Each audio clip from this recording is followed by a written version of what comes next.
प्रिय दोस्तों, नमस्कार। मन को कैसे रोका जाए, हर किसी का ये प्रश्न तो होता ही है।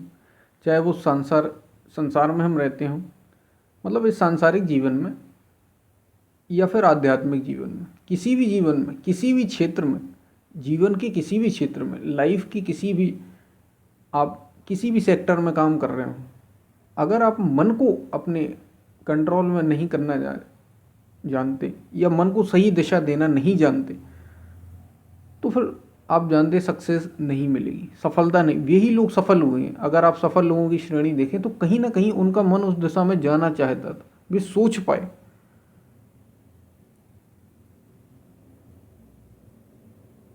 तो प्रिय दोस्तों, मन को कैसे रोका जाए, कैसे रोका जाए मन की बकबक, सबसे बड़ा प्रश्न है ये।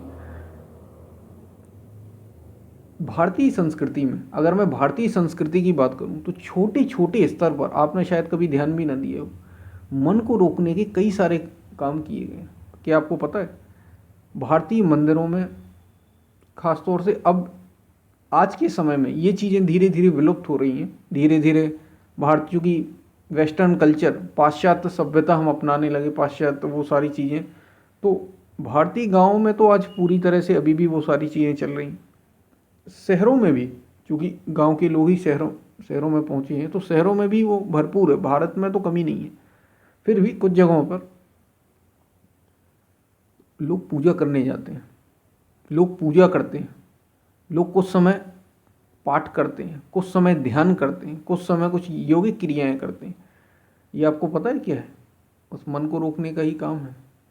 जो हमारे महापुरुषों ने, योगियों ने इस संस्कृति को, भारतीय संस्कृति को दिया है। और हर किसी ने मोक्ष शब्द तो यहाँ सुना ही होगा, कुछ सुना हो या ना सुना हो। मुक्ति, मोक्ष, आत्मज्ञान, ये सभी जानते हैं, भारतीय तो स्पेशली जानते हैं, इसमें ट्रेंड है। प्रिय दोस्तों, मन को कैसे रोका जाए, इसके वैसे तो कई तरीके हैं, लेकिन हमें मन को रोकना है। अच्छा, आपको पता है, एक सबसे महत्वपूर्ण चीज़ मैं आपको बताने वाला हूँ मन की रोकने के लिए। मन में क्या होता है, मन किससे जिंदा है? विचारों से। विचार ही उसका पोषण है। एक के बाद एक विचार, एक के बाद एक विचार, कोई ना कोई थॉट्स आता रहे, या फिर कोई ना कोई घटना में आप शामिल रहें। हर घटना में आप शामिल रहें, किसी ना किसी घटना में शामिल रहें, कुछ ना कुछ करते रहें, तो मन उस ओर घूमता रहता है, दौड़ता रहता है, भागता रहता है, कुछ ना कुछ मन क्रिएट करता रहता है। लेकिन जब आप शांति से कोई चीज़ पढ़ते हैं, जैसे मैं कहूँ एक नोवेल पढ़ रहे हैं आप, तो आप देखेंगे आपका मन जैसे जैसे आप गहराई पे जाएंगे तो शांत होने लगता है।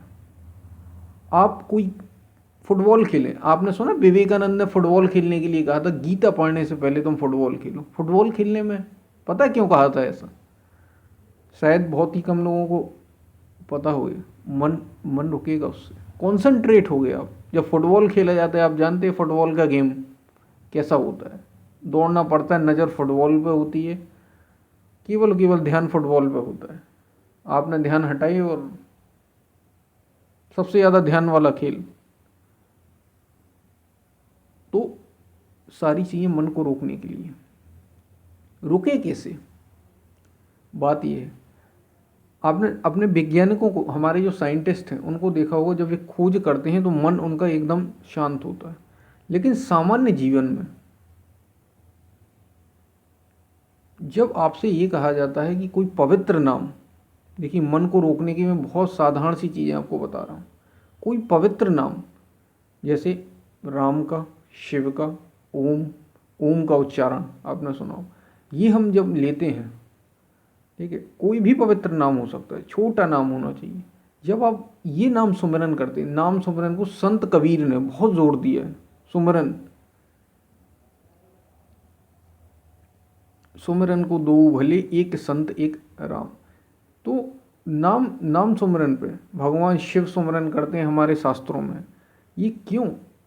सुमिरन करने से, जब आप नाम को, जिसको कहा जाता है जप, जप करना, जब आप नाम को जपते हैं तो होता क्या है, जैसे मैं कहूँ राम राम राम या शिव शिव शिव, ऐसा मैं ना जब नाम जपता हूँ तो होता क्या है, मन के जो विचार चल रहे होते हैं उनमें एक खलबली मच जाती है। और केवल एक ही नाम को आपको बार बार दोहराना है। नाम जब किसी वहाँ ऊपर बैठे भगवान के लिए नहीं, भगवान तो ऊपर कभी था ही नहीं। इस संस्कृति में भगवान कभी ऊपर नहीं था, ये आसमान में आकाश में बैठा है, ऐसा कुछ भी नहीं था। इस संस्कृति में हृदय में स्थित ईश्वर को कहा, आपके भीतर भगवान को कहा गया है, वो आत्म तत्व आपके भीतर कहा गया। तो जब आप ऐसा नाम जपते हैं, बार बार बार बार एक ही चीज़ को दोहराते हैं, तो होता क्या है, जो विचारों की श्रृंखला, जो थॉट्स की आपकी श्रृंखला चल रही होती है, उसमें बाधा पड़ती है। मन आपका संतुलित अपने आप होने लगेगा। एक तो ये प्रयोग, एक तो ये आपका प्रयोग है, इससे आपके अंदर साधना भी जागृत होगी। ये किस लिए? आप अपने मन को रोके, और मन को अगर आपने रोक लिया तो फिर आप शांति हैं। आप ही भगवान हैं, कोई दूसरा नहीं है। गीता में क्या कहते हैं भगवान श्री कृष्ण अर्जुन से? अर्जुन, तू मुझ में निवास करेगा, तू मुझ में ही रहेगा, मुझे जानकर जानत तुम ही हो जाई। भगवान को जानने से आदमी भगवान ही हो जाता है।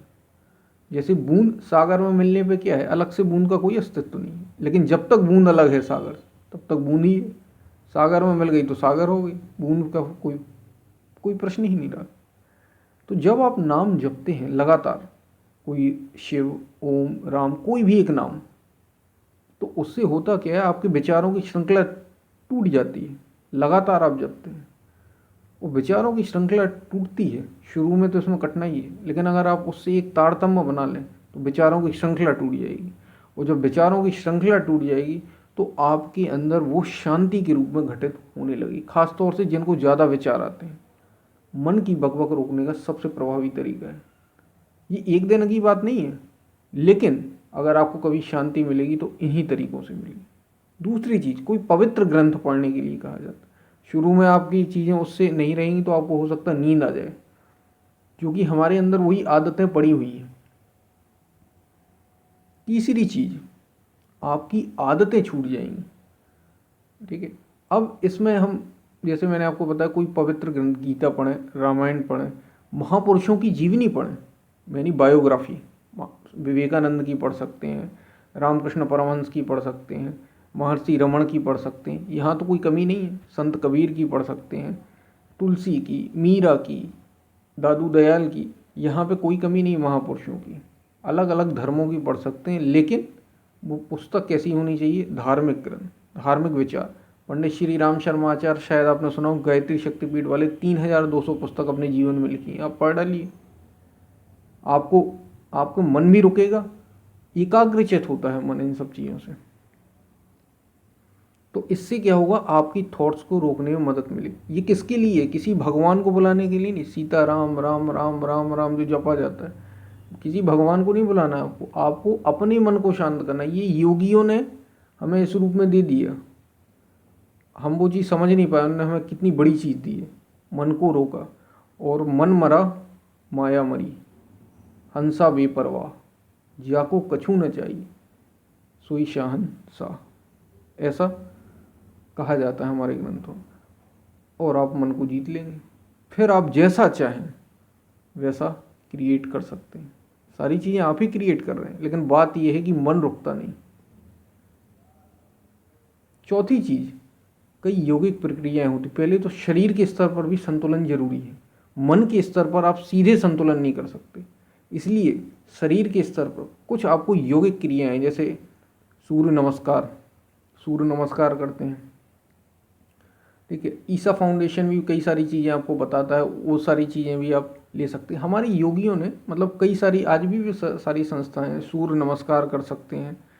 ठीक है, चंद्र नमस्कार होता है वो कर सकते हैं। इसके अलावा जैसे अनुलोम विलोम, कपालभाति, भस्त्रिका, ये लेकिन सीखना है, सब गाइडेड। अपने मन से ही कुछ भी शुरू नहीं कर देना, क्योंकि उससे नुकसान भी होता है शरीर। ऐसी चीज़ें करने से, दौड़ने से कुछ समय आपका मन, एक शरीर में संतुलन आएगा। ठीक है, शरीर एक अलग प्रकार की ऊर्जा पैदा करेगा, एक अलग प्रकार की एनर्जी, जो आप अभी जीवन में जी रहे हैं उससे अलग हो जाएगा। ये साधारण सी चीज़, इससे आपको मन, आप सीधे मन पर काम नहीं कर। और रात दिन आप नाम जपिए, भगवान का नाम रात दिन जपें। जो नाम कहा गया है भगवान का, इसलिए पवित्र है, इसलिए उससे पवित्रता आती है, मन शांत होता है। उसको रात दिन एकदम नाम लगा रहे उसमें, ये याद रखिए आप, रात दिन उसी में राम शिव ओम जो भी आप जपना, सोहम, ठीक है, सोहम सोहम सोहम, मतलब रात दिन ऐसे सुमिरन आप करते रहें, आप देखेंगे मन शांत होगा।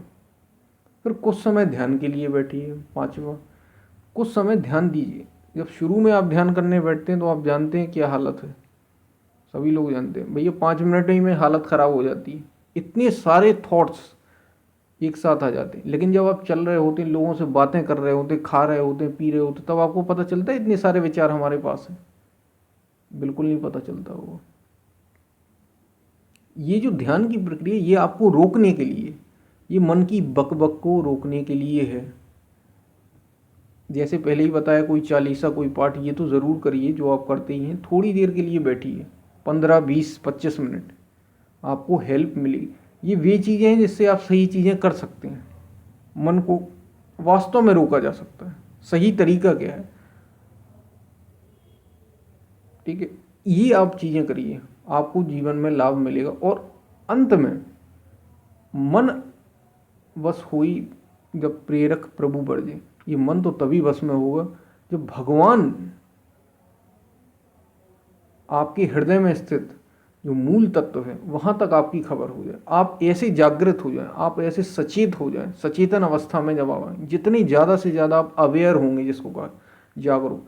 अवेयर होने का मतलब ये नहीं कि आपको सारी जानकारियाँ होंगी, ईरान में क्या हो रहा है, इराक में क्या हो रहा है, यहाँ क्या हो रहा है, वहाँ क्या हो रहा है, अमेरिका में क्या हो रहा है, रूस में क्या हो रहा है। जब अवेयर का मतलब ये नहीं होता है योग की दृष्टि से, ये अपने मन को अवेयर का मतलब आप अपने शरीर के प्रति जागरूक हैं कि क्या चीज़ें हो रही हैं शरीर में।